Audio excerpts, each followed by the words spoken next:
welcome back to Jay's Gamepad, everybody. All my G's, all my gamers out there, welcome back. First and foremost, I'd like to ask if you could please like and subscribe and hit the bell notification if you like my content. So before we get into this review, I just want to make it clear that I've played this game on the PS4 Pro. I've put in at least to like 70 to 80 hours in regards to Days Gone. I've also acquired the Platinum Trophy, so I've got everything you could think of in regards to this game. So with that being said, let's get into my review of Days Gone. Let's start this off anyway. So concept and story.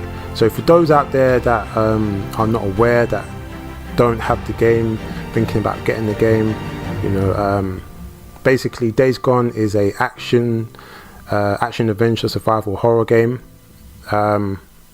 It's developed by Ben Studio. For those that might not have never heard of them, they also developed Uncharted Golden Abyss on the Vita. So if you've played that, then that was them. It's the same people. Basically, if you're into games like The Last of Us, Uncharted, Tomb Raider, Horizon Zero Dawn, films like World War Z, should I say, TV shows like Sons of Anarchy, The Walking Dead, then this is the game for you, because it has all of these things, all of these elements from these different genres and stuff in this game. So if you're into all them type of shows, games and films, then this is the game for you. So Days Gone is basically a post-apocalyptic game set 2 years after a global epidemic. The main character is a former outlaw turned drifter. His name's called Deacon St. John's. Basically the game kind of centers around just basically surviving in a world that's changed, and coming across the possibility that his wife might be still alive. So therefore you go on a quest to try and find her, to try and find if she's still alive. Days Gone is a first-person action game, basically in which you get to play in an open-world environment. You get to use firearms, melee weapons. You get to improvise with weapons and like level up with weapons. You get to use stealth, defend against hostile humans and cannibalistic creatures like the Freakers, aka zombies, or whatever you want to call them, walkers. Basically similar but a little bit different, I suppose. And personally, I would say a major game mechanic is Deacon's drifter's bike, which can be used as the player's main primary mode of transportation and mobile infantry as well. Almost like a character. I got the feel that the bike was almost like its own character,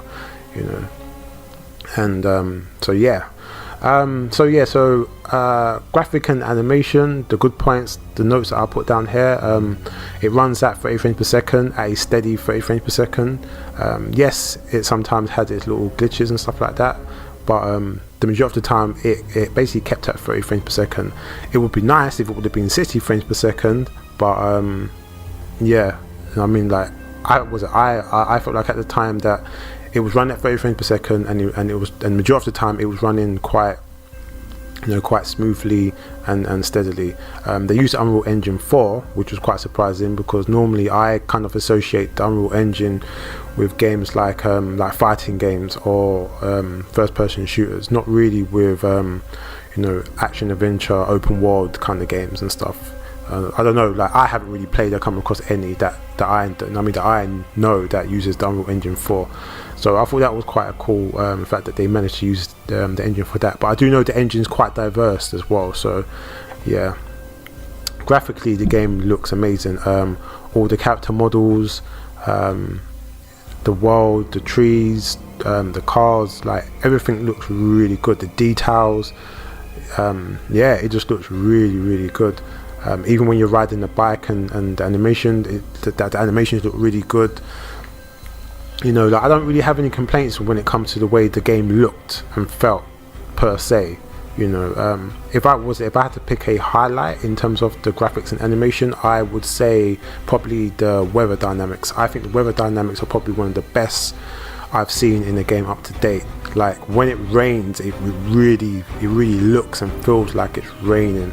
You know, when the sunset comes up and stuff, it just like it's just stunning. You know what I mean? You get like so many different types of rain, weather dynamics, winds. It's, you know what I mean? It's just a really clever and amazing looking game in general. I would also say in terms of like you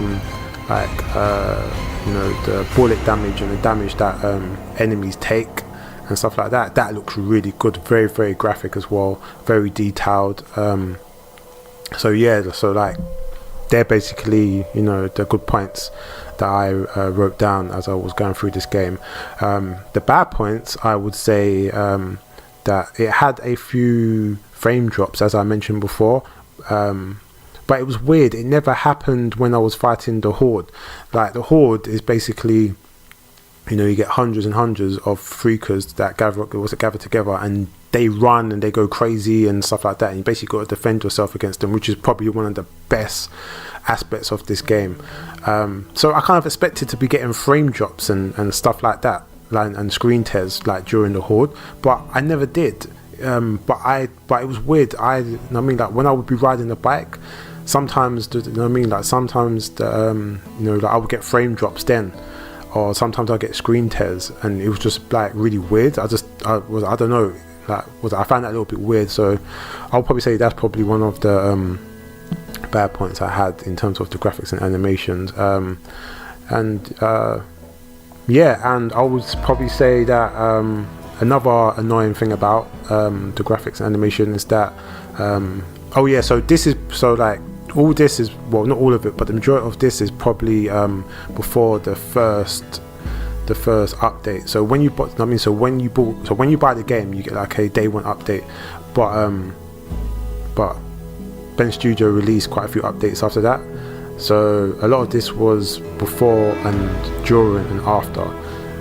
So there were times when, you know, like you would get like screen tears, you would get texture loading and popping. So as I'm like, I don't know, say I'm riding on a bike, you would see certain vehicles and cars that are not even textured, they're like all blocky and stuff, and you know, and they wouldn't have like rendered in. Or there'd be other times when I'd be like riding my bike, and as I'm riding, you'll see things popping in, you know, like quite close to you. So that wasn't really a good thing.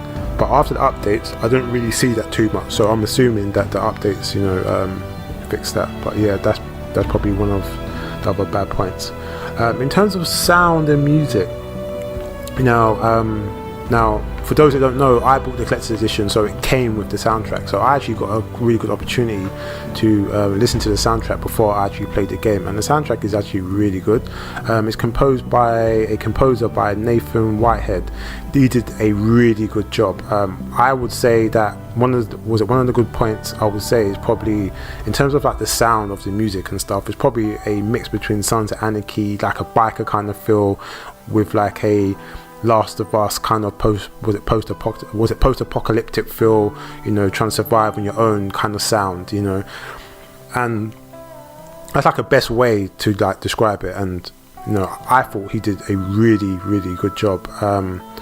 You know, like there'd be times when you be you know, during the story, when certain things happen, and like you get certain, like, you know, like certain songs that come, and it just complements that scene, it just enhances that scene. It kind of helps to flesh out the game and helps with the immersion as well. So I actually really enjoyed the music. You know, so yeah, so the music sounded really immersive, and yeah, it just, you know, and like another thing I liked as well was that like the sound effects in this game, you know, like when you're riding your bike, it sounds like a proper chopper, because the bike you have it's like a chopper. It sounds like a proper chopper. Like, I spoke about the weather. Like the weather and stuff like that. Like high dynamic that is. Like the weather sound, like when it rains, and the wind and the hailstones and stuff, and it's just like really top tier. Even when you're fighting enemies and you're fighting like freakers or normal humans or whatever. Just like the sound of the gun, the bullet, like the bullet crunching and stuff, like things exploding. It just sounds like this game sounds really good, So you can clearly hear that they put a lot of work in the sound effects and the music as well. So the composer and whoever did the sound effects done a really amazing job.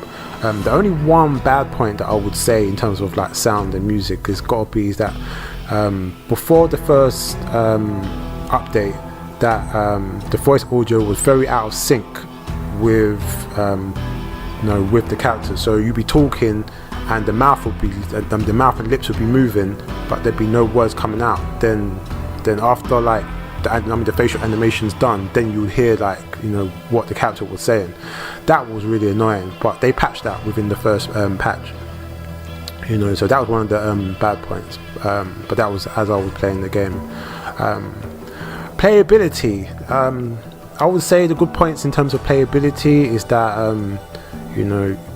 I felt like you get your money's worth. Like, this is a big game. A lot of people said that this game was like really bigger than a lot of open world games. I didn't and I still don't feel like it's bigger than certain other games like Horizon Zero Dawn. I feel like it's probably the same size, like including the Frozen Wildlands of Horizon Zero Dawn. I would say that this game is the same size. I think what makes the game seem bigger is how long this game is, but you definitely get your money's worth. There's a lot to do in this game. The game is very big, very expansive.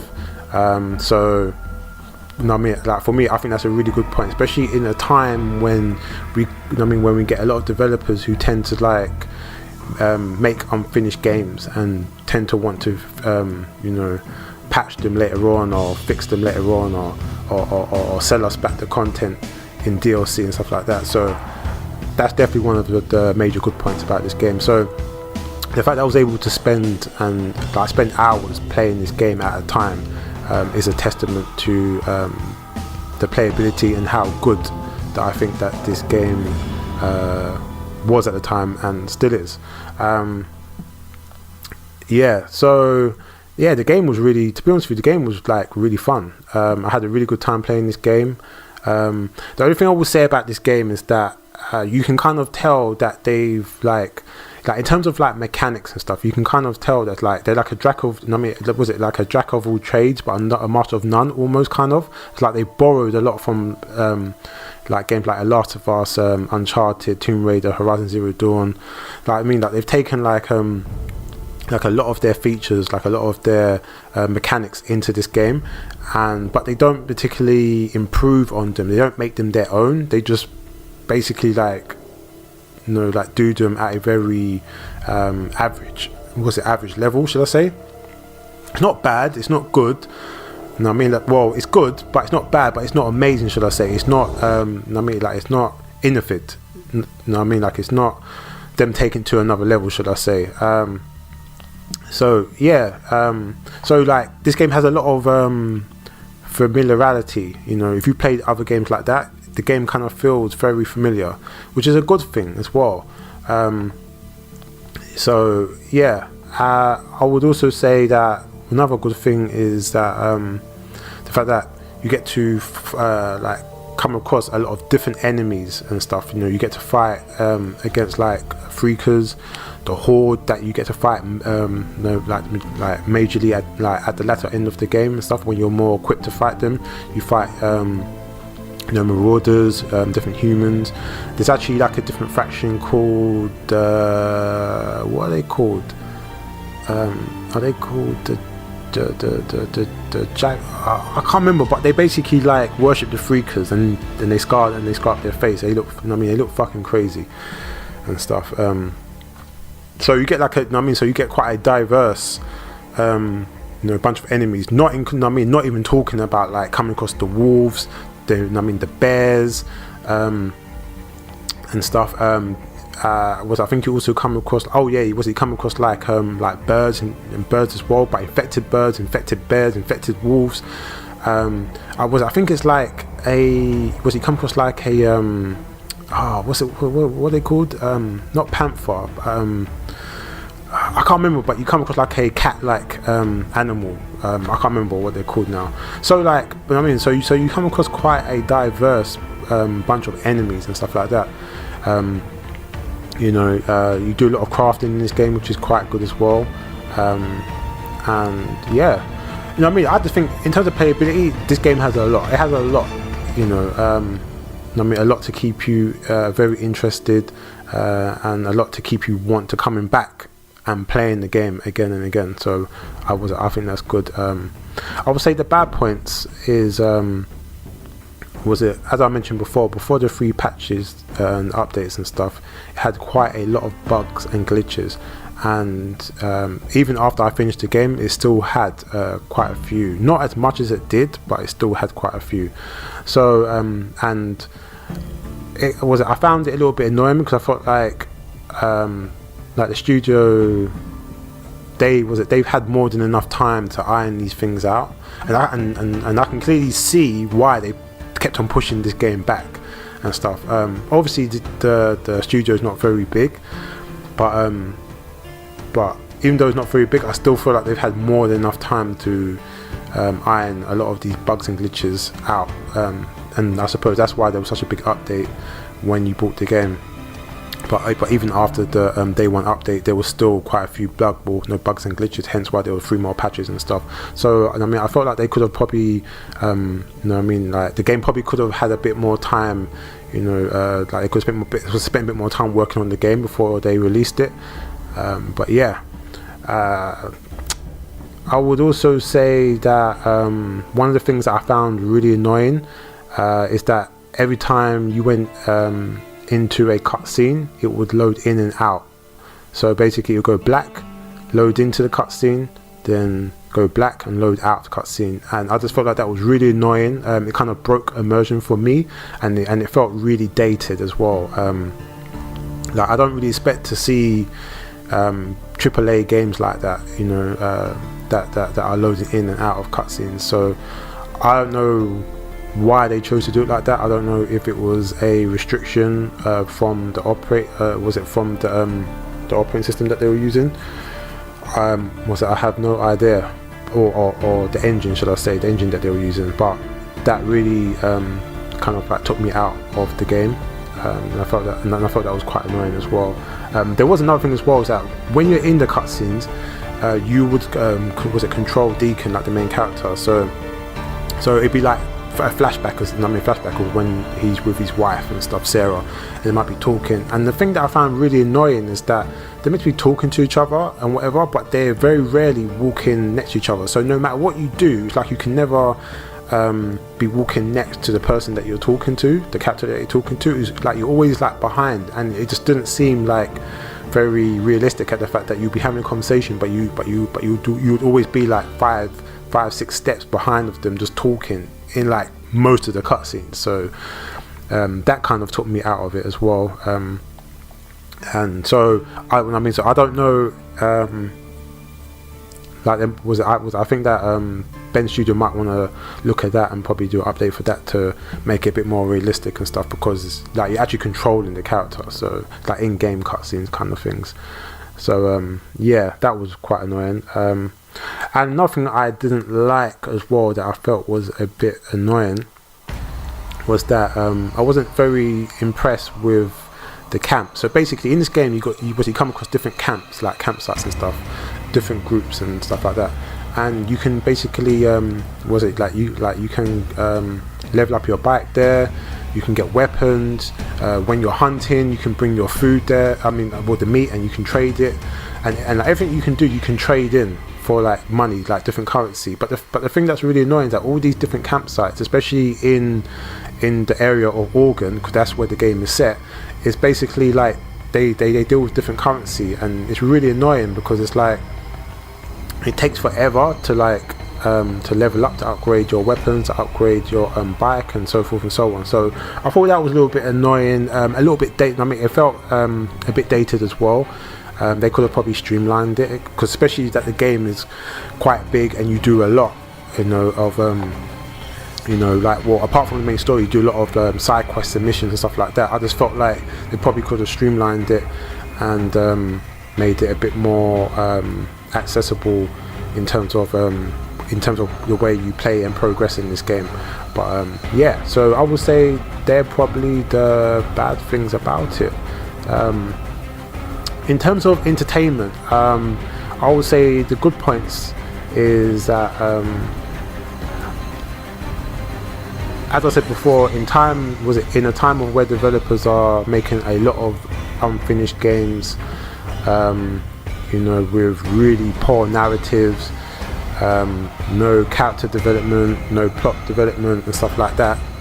Like no arcs and threads and stuff in terms of the story and stuff. This game has that. I mean, and it has that in abundance. Whether you think it's good or not is down to, you know, the individual that plays it. I mean, that plays this game. But me personally, I thought it was quite good, and it's quite refreshing at the fact that you know, that Sony are actually releasing quite a lot of games, like just standalone games, like full games. And I wasn't very sure what I was going to get from this experience. So yeah, so like in terms of entertainment, like, you know, like I was quite happy at the fact that they did that, because it adds to the entertainment. The game was very fun and enjoyable. As I said before, I enjoyed fighting the Horde. The story, in terms of the story and the narrative, it started off being really good and very intriguing and stuff. Then after a while, it started to become a little bit predictable, which isn't necessarily a bad thing, but you know, I kind of felt like they could have probably you know, like left certain things to the latter end of the game and stuff, you know, to give us more of you know, like more surprises and stuff, and more meaningful surprises and stuff. I really love the main character, like, and yeah, basically, like, I mean, I think the main character is really different, really refreshing. You might hear some reviews or some people say that, oh, he's another white male, whatever. To be honest with you, I don't care what color the character is, as long as the game's good, the story's good, and I get to use a really sick character, then I'm good with it. You know, like, I'm not interested in the fact of whether the character's white or black or whatever. Yes, it'd be nice to have a bit more representation, a bit more diversity, natural diversity, not, you know, with new IPs, you know, and stuff like that. But yeah, in terms of this, in terms of the main character, Deacon St. John's, like, I thought it was cool because, you know, and I mean, like, I love stuff like Sons of Anarchy, Walking Dead, and certain types of games and stuff. And to get a character like him, where, you know, where he's from a biker gang, you know, part of the MC, you know, him and his friend are like the last last survivors of the you know, of the MC and stuff. And you basically, like, you know, a drifter, you know, just drifting around on your bike in this big open expansive world. Like, I really enjoyed that, you know, just to get from that different, you know, I mean, that different kind of aspect. You know, like, we've had the you know, the narrative and the story of you know, a family man that loses everything and does what he does to survive and stuff. And, you know, I mean, like, we've got different aspects of this post-apocalyptic you know, character archetyped in these kind of genres and stuff. And to get one that's like, you know, a hardcore biker that still keeps that identity of being a biker, but in this world, like, I thought it was very refreshing and really cool. So I like that, you know, and I found that very entertaining. I loved the bike. I thought the bike was his own character, almost like a partner, like if you had a horse, you know. You know what I mean? You kind of build that relationship, you know, that trustworthy steed, that trustworthy horse, your companion. And that's what I felt the bike was. The bike was your partner, your friend, your companion. You know, when you upgraded and you leveled up, your bike did too, you know. You just did that. And yeah, you know what I mean? Like, I felt like this game was very, very entertainment. It's got a lot, you know, and I think that it's got a lot for a lot of people that likes the above and beyond. So yeah, I would say the bad points in terms of the entertainment is that I did think that the game and the story felt a little too long. I kind of touched on it before when I said that how a lot of people were saying that this game is really, really big, and this game is a big game, but I don't think it's any bigger than a game like Horizon Zero Dawn. But as I said before, I think the reason why this game felt quite big is because the story felt really long, and there was times where it seemed like the story was going to end, but the story didn't end and it kind of continued and stuff. So I did feel like the story was a bit too long. I felt like they could have shaved like at least a quarter of the story down. They could have streamlined it, made it a bit more compact, made it flow a bit more. But it wasn't necessarily like, like an immersion breaking thing, or like it was like, a thing where it's like, like I can't play this game, it's just annoying, the story's garbage and it's long. Like the story, the story and the concept, the premise was actually quite good, and I think with all the other things like the playability and the things that you were doing in the world, I think that's what kept it, kept you interested. So yeah, but it did feel a bit long. Another thing as well is that after I actually finished the game, I actually felt like I wanted to take a very long break from this game. Like it's literally like when it's like I really felt really mentally and forgive me, I really felt mentally drained and mentally tired playing this game, because the game just felt too long for me,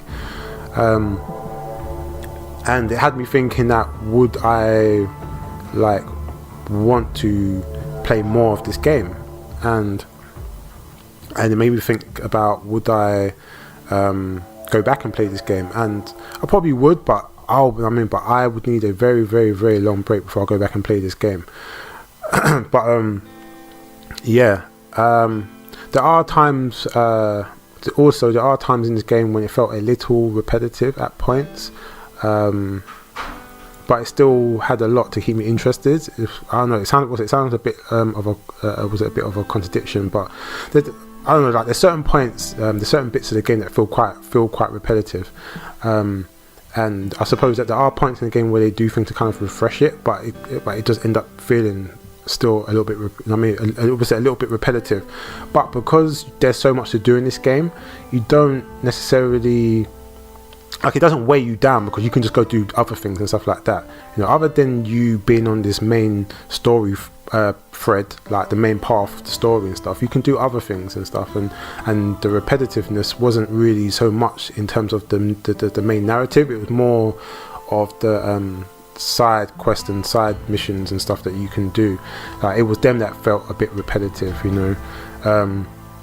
where you would go to like a neuro campsite. So it's basically after the outbreak and stuff, there were certain campsites where they were trying to cure people, and like refugee camps sort of and stuff like that, and there's points in the game that like where you go to them, and it's basically the same type of thing. You've got to go there, you've got to cut the speakers and stuff, you've got to find some petrol, put in the generator, turn generator on to give power to the campsite, so you can get into the units and stuff, where you can get extra like upgrade injections to get extra stamina, extra health, extra focus and stuff like that.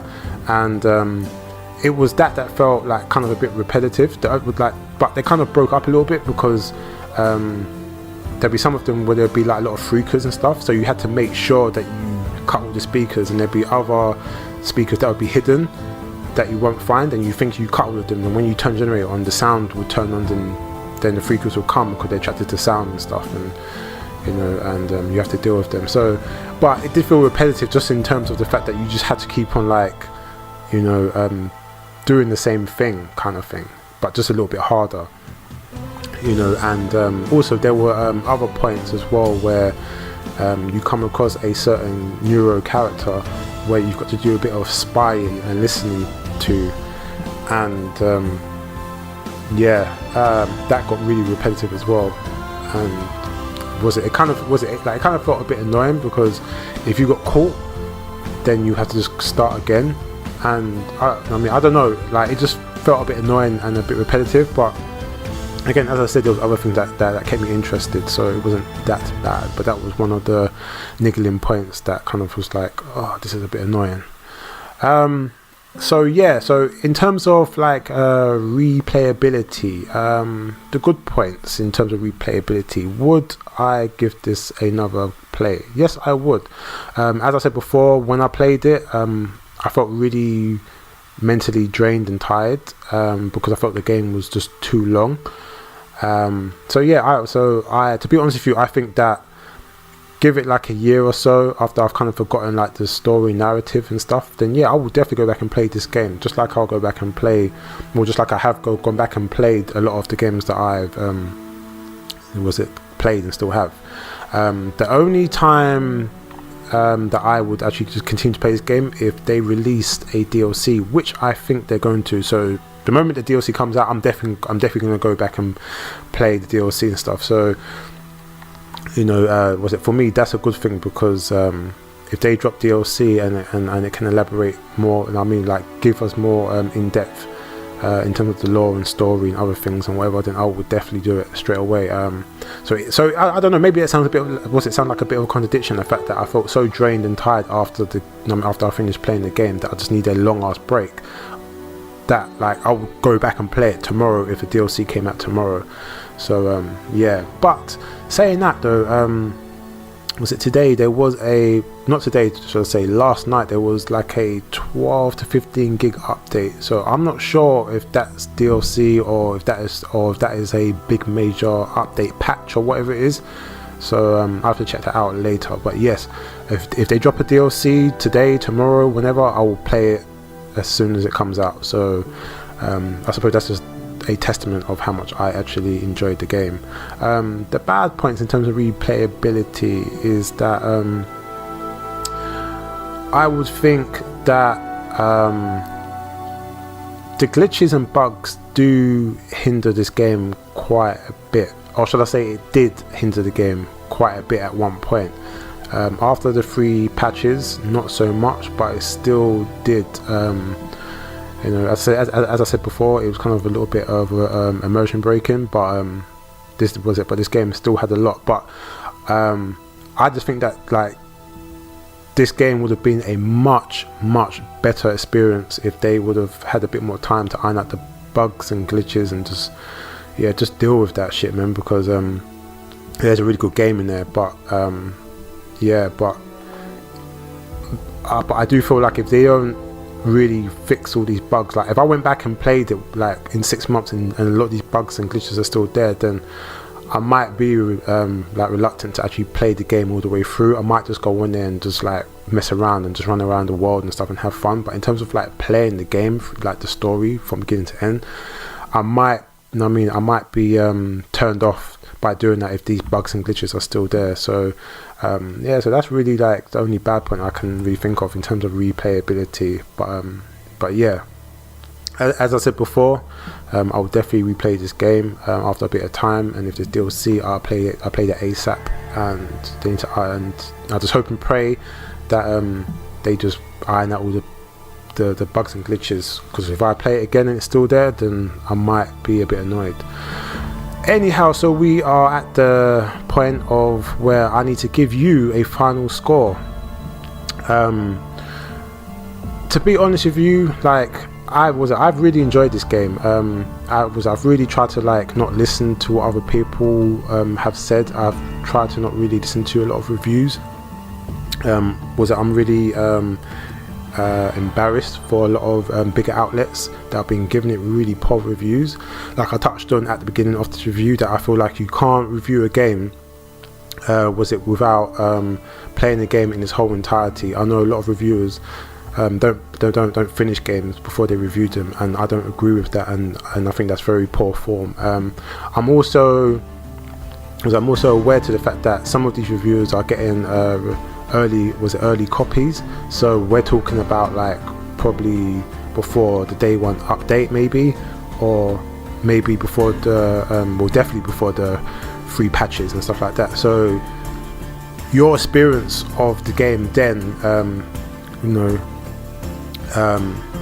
was it like your experience and your review will be hindered by the game you played at that time, and which is another reason why I kind of feel like another reason why I feel like everybody should be put on the same level playing field in terms of reviewing games. The game should come out at the same time. It should be accessible to everybody at the same time, so everyone gets a fair shake to review games and give an opinion. At least that way everyone's reviewing the game at the same standpoint, you know, because this review is me after finishing the game. There's been how many updates? Some of these early reviewers have reviewed the game when there wasn't any of these patches, or before the day one update. So, you know, but even with all the glitches and stuff like that, like, there's a lot in this game. This game's got a lot to offer, and I just feel like you got to be unless you're not into these types of games, which is fair enough, then cool. But in terms of a game or reviewing a game, yeah, like I really like this game. I really enjoyed this game. I hope and pray that it does the numbers that it needs to do in the end, so that we can get the potential to get a second game. I would love to see Ben Studio make a second game, and yeah. So basically, you know, I have to give this game, you know, a cool 8 out of 10. A definite cool 8 out of 10. I was playing with a 7.5, but I think but I think this game is worthy of a 8 out of 10. I would give this game a recommendation of buying it and keeping it. So I definitely recommend that if you haven't purchased this game, you don't have this game, definitely go and buy it.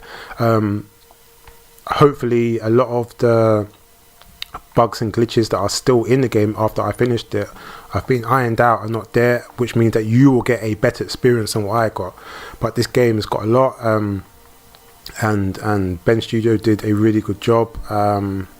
Yeah, and I just hope and pray we get to see them try again with a part 2, because, you know, this game definitely deserves it.